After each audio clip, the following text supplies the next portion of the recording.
When my in-laws bought us a new car, I thought they were just being generous. But every time we went somewhere, they'd criticize our driving and insist on taking their car. You're just not responsible enough, they said. The day I took the keys back changed everything. I 35 male live in rural Pennsylvania with my wife 34 female, Sarah. We've been married 9 years. We've always been the type to make do with what we have. We work regular jobs. I'm an HVAC, she's a preschool teacher. Not rolling in money, but we're not starving either. We were driving this old 2005 Toyota Corolla for years. Thing rattled like a tin can on the highway. The AC was a joke and you could feel every pothole like it was a punch to the kidneys. Still, it got us from point A to B and it was paid off. We figured we'd keep it running as long as we could. Her dad Rick, 62 male, is retired Army and runs a tight ship. Her mom Diane, 60 female, is the quiet but judgy type. They live in Harrisburg, about an hour away. We don't see them that often, which was always kind of a blessing. One weekend they came over for lunch. We grilled in the backyard, nothing fancy. About halfway through the burgers, Rick pulled out a key fob from his pocket and tossed it on the table. "It's yours," he said, like he was handing me a pen. I blinked. "What?" "We bought you a new car. It's out front." I looked at Sarah, confused. She looked just as surprised as I was. Sure enough, parked on the curb was a 2023 Subaru Outback. Shiny. New plates. Not a scratch on it. Rick went on about how it was for our future and how we deserved something reliable. I didn't know what to say. I didn't ask for it. We didn't talk about it. But I'd be lying if I said I wasn't a little excited. That was the nicest thing anyone had ever given us. We thanked them probably too much. I still remember Rick saying, "You're welcome. Just don't wreck it." At the time, I thought it was a joke. It wasn't. First week, we took the Outback to the grocery store. Sarah posted a photo on Facebook.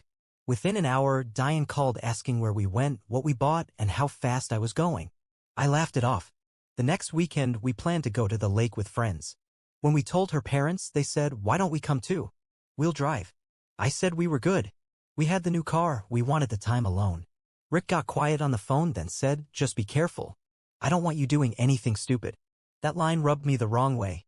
I'm not reckless. I don't drink and drive. I've never even gotten a ticket. But I let it slide.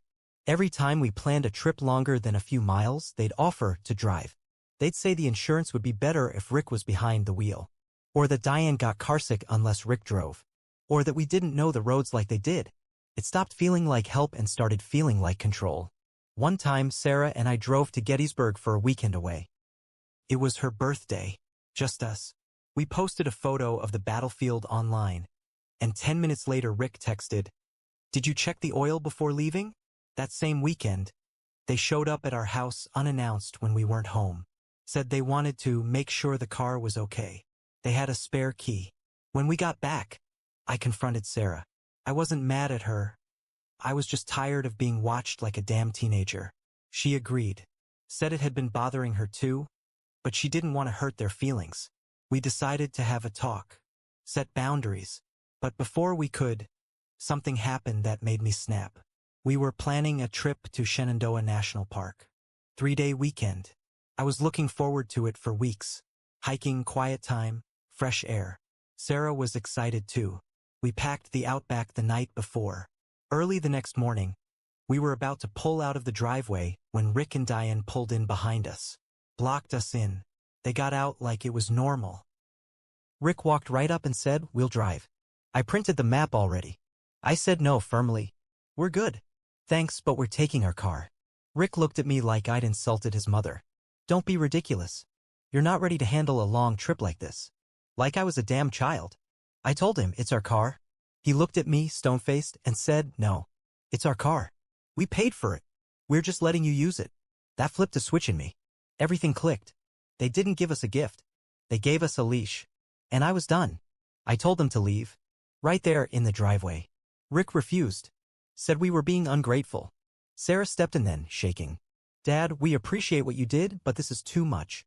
We're taking the trip alone. Please respect that." They left furious. We took the trip. It was a little awkward at first, but by the second day it felt like we had taken our lives back. We didn't talk about them. We didn't check our phones.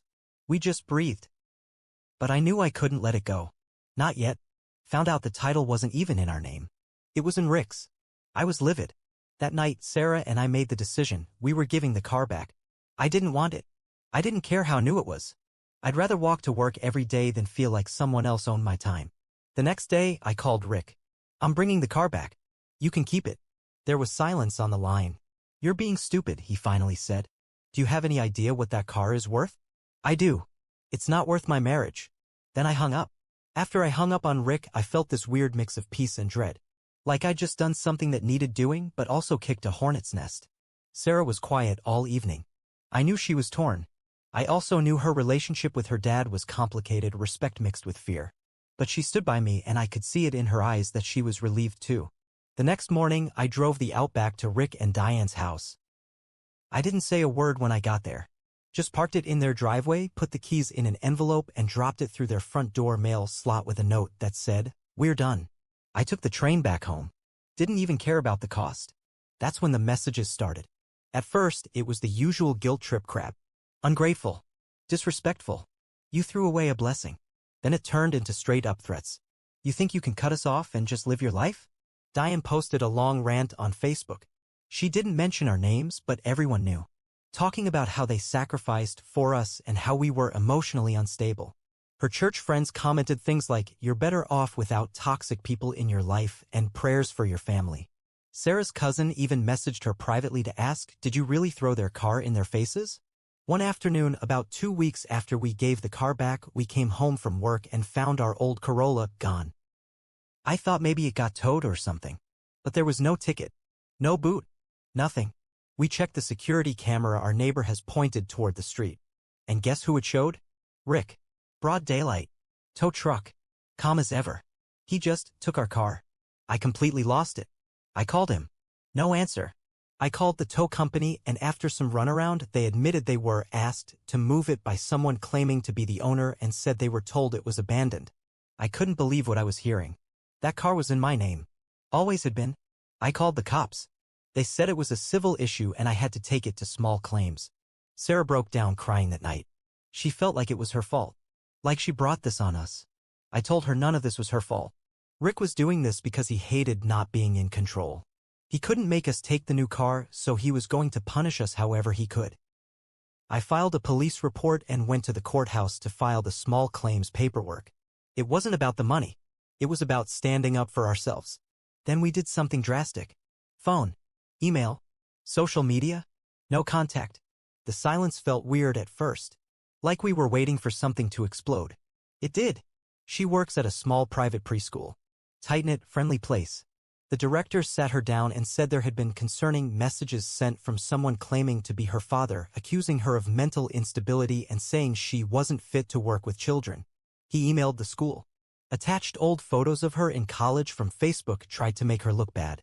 Luckily, the director knew Sarah. She'd worked there for years. But still, it rattled her. We realized Rick wasn't going to stop. He was going to try to poison every part of our lives. I got scared for a while. Not scared of violence, Rick wasn't that type. Scared of what he'd try next. Calling my boss? Showing up at our house again? Digging up stuff from our past?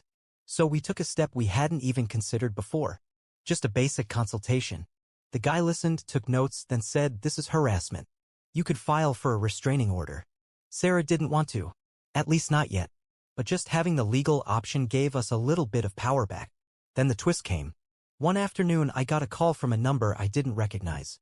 I almost didn't pick up, but I was expecting a call about some tools I'd ordered from a local shop. It was Rick's brother. We'll call him Uncle Jim. Jim said, "I'm not calling to defend him. I just think you should know something." I braced myself. Then Jim dropped the bomb. Apparently, he leased it under his name. Never made more than 2 payments.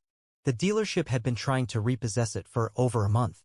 Rick gave it to us to make himself look generous, but the whole thing was just an ego trip. That's why he was so obsessed with who drove it. That's why it was never in our name. He never intended to actually give us anything. He just wanted to look like a savior. And when we gave it back, he couldn't afford to keep the payments going. That's why he snapped. That's why he took our old car. That's why he was doing all this. He was spiraling. Everything made sense. We had unknowingly exposed him. Just by saying no, we embarrassed him. And that was enough to set this all off. About a week after Uncle Jim's call, we started getting strange mail. At first, it was just stuff from the DMV addressed to Rick. but sent to our house. Then came a letter from a collections agency. It was about the Subaru. Apparently, Rick had used our address when he leased the car, which meant now that he had defaulted, they thought we were the ones who owed the money.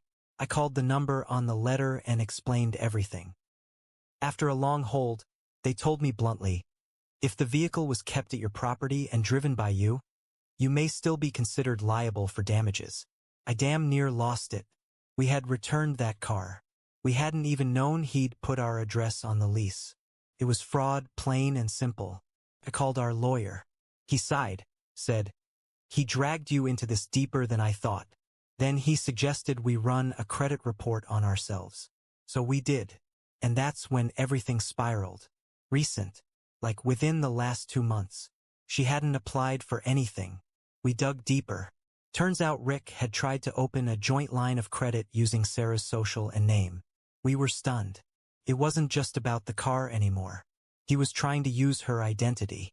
The lawyer said if we had waited longer to act, he might have succeeded. I remember Sarah sitting on the kitchen floor that night, holding her head in her hands, saying, he's my dad. Why would he do this to me? I didn't have an answer. We went full lockdown mode after that. Froze our credit. Got the lawyer to draft a formal cease and desist. Filed a report with the FTC. Not for us. For Rick. Apparently, after we returned the car and refused to take it back, he tried to keep it for himself again. But he couldn't keep up with payments. The car got repossessed right off his lawn. Diane called Sarah after that from a burner number. Left a voicemail crying. Said Rick was losing it. That he blamed us for everything falling apart. We didn't respond. No return address. Just dropped in our mailbox one morning. Inside was a flash drive. No note. No explanation. Just a flash drive. I took it to work and opened it up in the break room on one of the communal laptops. Inside was a folder titled, For the Court. It was a collection of emails and documents, some real, some clearly fake, that Rick had put together. Stuff meant to make Sarah look mentally unstable.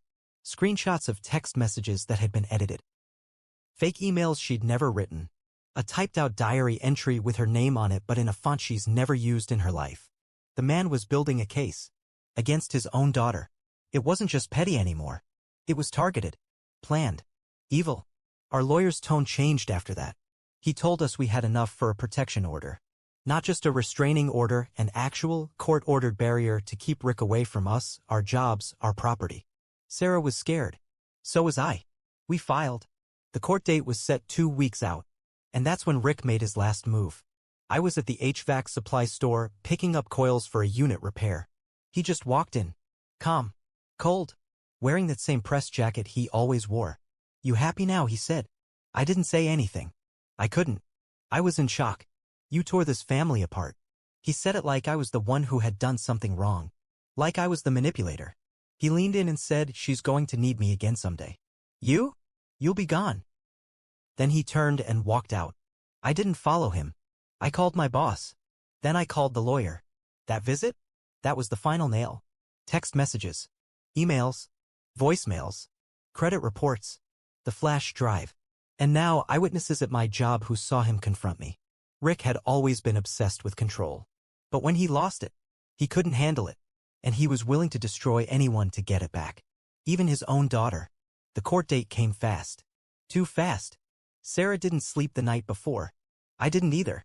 The courthouse was about 30 minutes away. We dressed nice but not flashy. Just enough to look serious. Rick showed up alone. Diane didn't come.